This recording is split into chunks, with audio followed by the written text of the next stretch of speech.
welcome to How to with JU. Today I'm going to show you how to download a font, install it onto your computer, and use it successfully in Cricut Design Space, okay?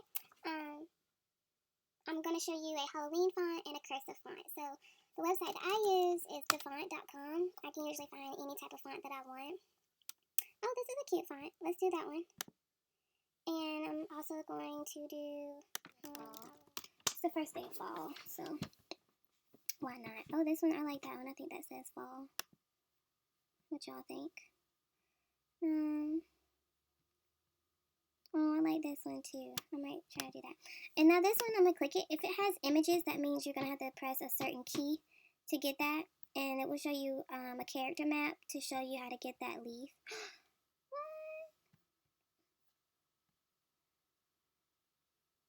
Oh, okay, so look, here's the character map, but it doesn't show you how to get the leaf. But look right up here in this teeny tiny writing, terms of use. This is where the author who created the font will put any notes for you. It says type backslash for the leaf, so we have to remember to type the backslash if we want the leaf, okay? So, we've downloaded the fonts, they all flew down here. So, we're going to click Show in Finder. And yours might say Show in Downloads folder or something. I'm working on a Mac. So mine says Show in Finder, and then it's going to show you the zipped folders. Zipped folders are basically locked, so you need to unzip them. And you unzip them simply by double-clicking. So you double-click, and then now you have an open folder. And when you double-click the folder, you're going to go inside that folder, and this is the file that you want, TTF. Sometimes they might say OTF, I think. So you double-click.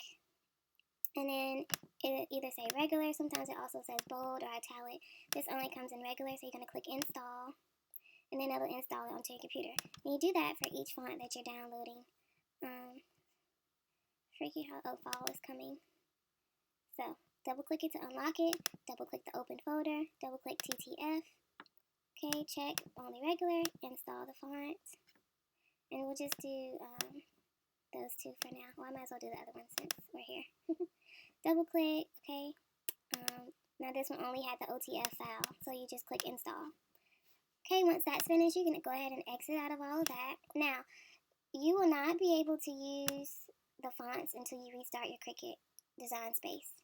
So, you're going to open, let me get that out there, open a brand new Cricut Design Space. And let's say we're making shirts. Okay, so a fall shirt and, well, 2 fall shirts. So, this box is how you can toggle on and off the grid lines. I usually always take them off because there's really no point. So you're going to click text. I'm going to type in happy fall, y'all. I'm from South Carolina, so I'll make a cute little southern shirt. So happy fall, y'all. As you can see, this is in Cricut Sans font, which is the standard Cricut font, and it's already in sentence form. Or sentence case, so it's word space, everything looks like it's nicely spaced. I don't want to use that font, I want to use the font we just downloaded, so I'll go to System. System is where you find the pre-installed fonts that came on your computer from the factory, and any fonts that you downloaded yourself. So the name of that font was something with fall in it, so I'm going to click it, type in fall, I think I want to do this one. Yeah, I think that's cute. Now look at this font. Does this look like sentence case to y'all? So what you need to do, there's no space between these words at all whatsoever. And I feel like these letters are too spaced out as well, okay? So there's 2 ways we can fix this. Way 1 is to keep this as one big old word and go up here to ungroup to letters. Then go and select each letter like this, separately. And then you're going to group and put them all together. I completely forgot to group. Group, select, group. Now you can space them out accordingly. And I feel like this A is way too far away, so click ungroup and then just slide them closer together. I'm using my left arrow key on my keyboard. Group it back up. Happy, I feel like the letters are too spread out, so click ungroup again. And what I usually do is select all of them and then do like that whole group at one time, if that makes sense. So I select everything that's after the letter that I'm moving. Group. And ungroup.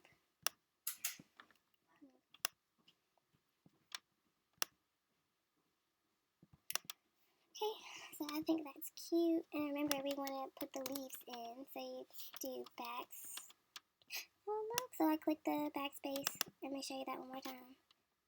Backspace. And that's how you get the leaf, okay? So I'd probably, I don't know. And remember, you can turn your stuff however you want. Maybe I do like, I don't know. It literally takes me forever to design stuff because I'm always moving it around. But yeah, you can just move this however you want it to be. So there you go. Now it's fixed from that one big old jumble mumble to this by ungrouping and regrouping. Another way is just to simply type each letter individually. Happy fall, y'all.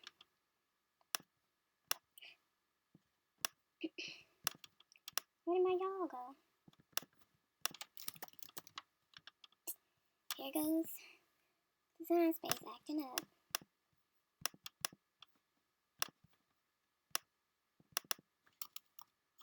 Wow. Well, anywho, pretend that said y'all. That's another way you can do it, okay?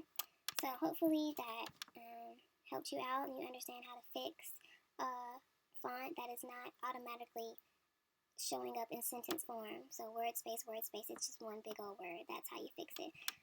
Also, while I'm here, show you the cursive.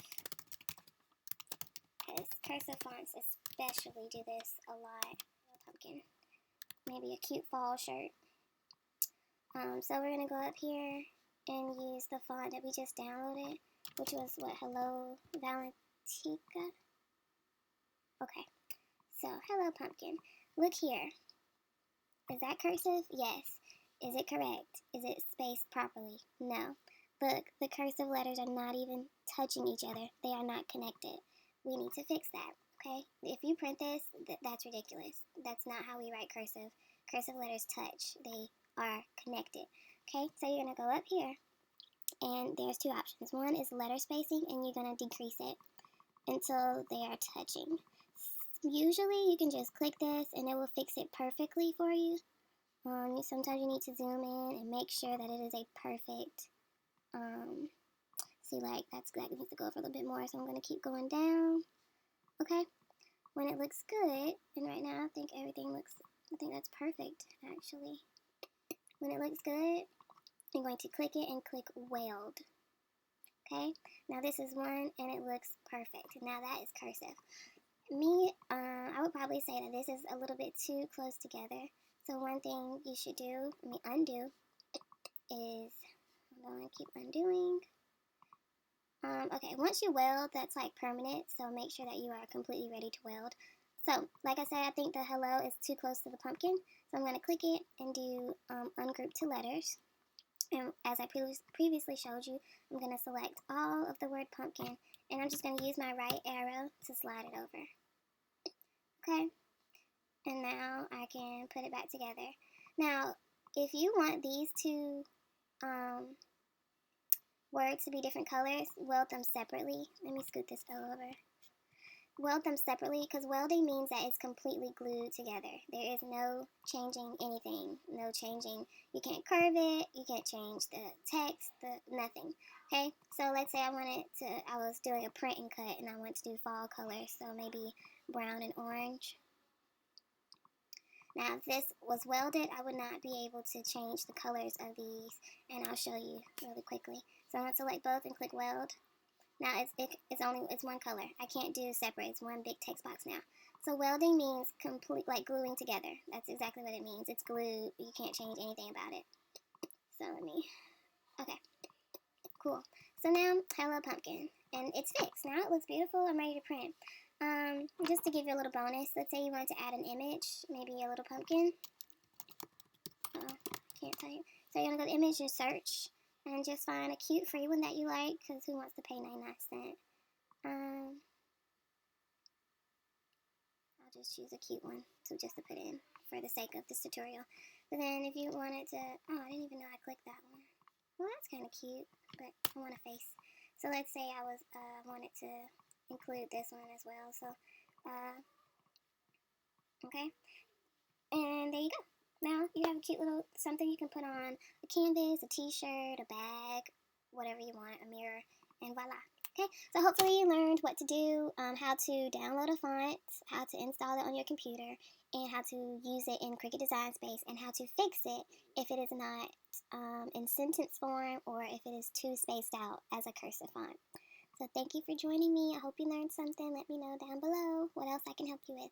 Thanks. Bye.